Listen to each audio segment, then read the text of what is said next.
What's good? I am Yish. This is Yish in your ear. All right, FL Studio 12 came out yesterday. That was a surprise to me. I thought it was still in beta. I have used the beta version a few times. It didn't really sit well with me, so I stopped using it. So we'll see if the official release works out. All right, so let's get right into it. All right, so first things first. What you'll notice is that everything is a little bit more cleaner than the previous version.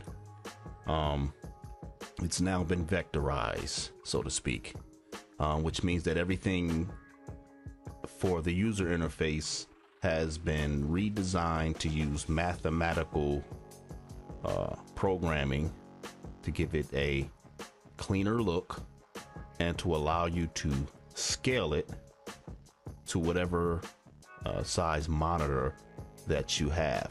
Give you an example. I'll set the main GUI scaling to 200% here in the settings. I'll close FL Studio out and reload it.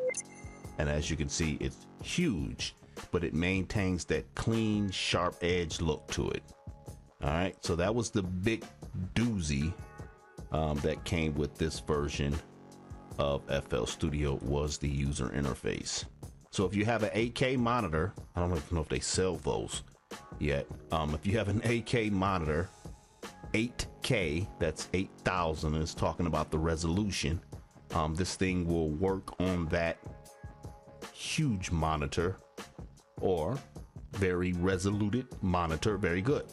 All right, so I'm gonna restore it back to what it was. Let's run through the interface a little bit here. I'm not going to get into a lot of detail. I'll do that in a later video. I just kind of want to go over what has changed from the previous version. And actually, for those who do not use FL Studio, let me give you a view of what that looks like. All right, so this is the original. This is FL 11, the one prior to 12.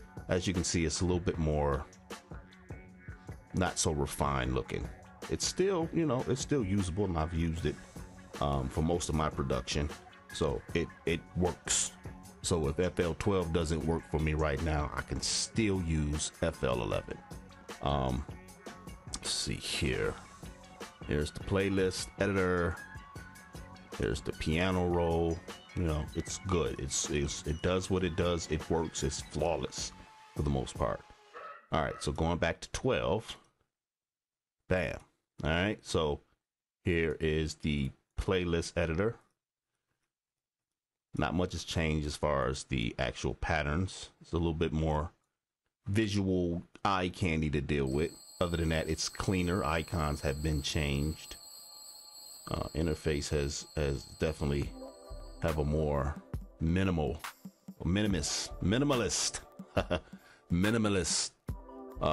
feel to it. All right. The other thing that has changed is the browser. So now we have 3 sections in the browser. The first is everything, as you can see up here. When you hover over this icon here, it shows all. We also have current project, and we have plugin database. The all is the standard way in which the FL Studio 11 browser looks. So nothing has really changed here, except it removed the lines that define the various folders that you have here. The current project icon allows you to look just at the current project information as opposed to having it all here. All right, essentially it's this with its own tab. And then the plugin database is something new. We didn't have the plugin database in the browser. You only had that when you right click and went to insert or replace. All right, so we're able to now see all of our plugins in the browser. I don't know how that's going to work. I don't know how I feel about that, but we'll see. Change is good, you know. Sometimes it takes you a minute to get used to doing something. I know I got used to the change from blocks in the playlist editor to patterns. That was quite disturbing. after using it and getting real good with it, but you can essentially still set it up as blocks in here.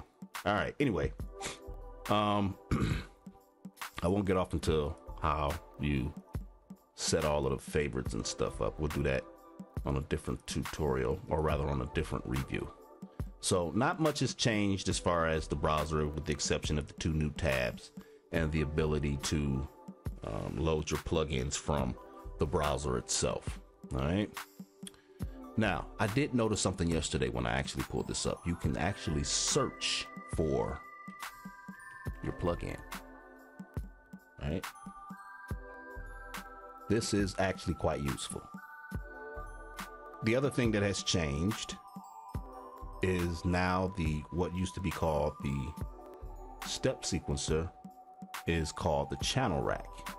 And you have the option of turning on the step sequencer over here in this corner, where you see the conventional old school steps that you could use. I don't really use these anymore anyway, so I like the fact that this is here. And even if you do use the steps, it actually translates that over into the playlist editor, which is cool also. All right. Loading of plugins the conventional way still works. Now, I believe there's a way to get your own plugins into this list and to modify this list. I have not delved into that. It's called the plugin scanner or some sort. I'll do another tutorial on that at a later date, just for those who find it difficult to get around getting your plugins here. The big thing, the mixer.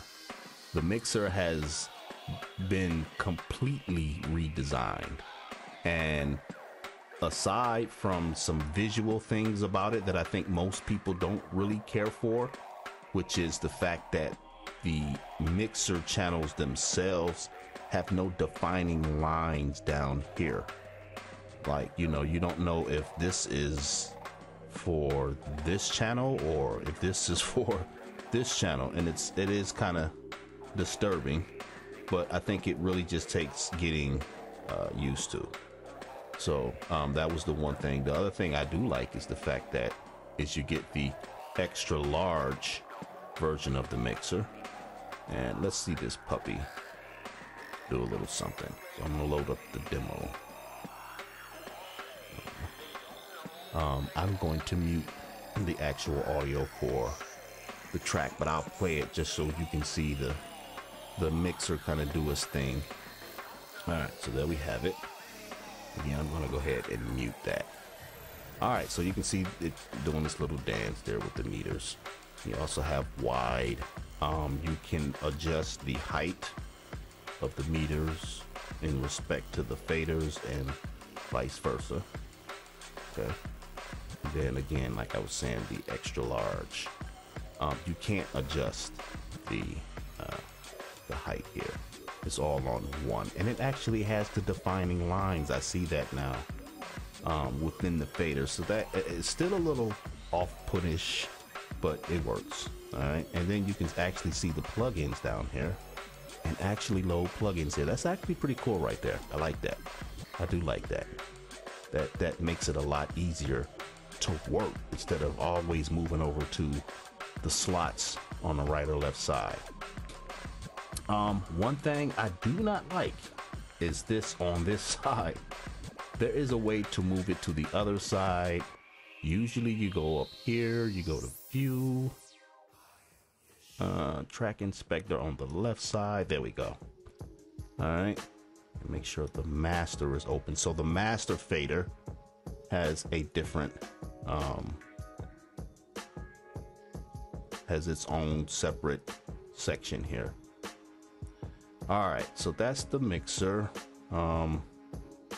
It does a lot of different things now, like group faders. So Control Shift to select multiple faders. That allows you to control them all at once. I like that.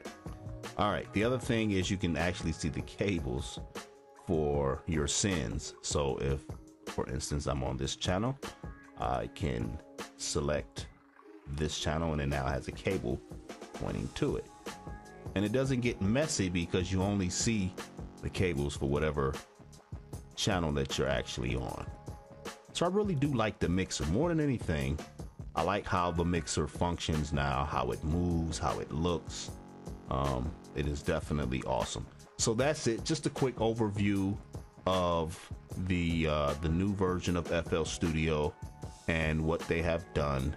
Other than that, don't forget to hit the subscribe button, because without you subscribing, there is no me. What? Yeah, okay. Yish in your ear. I am Yish.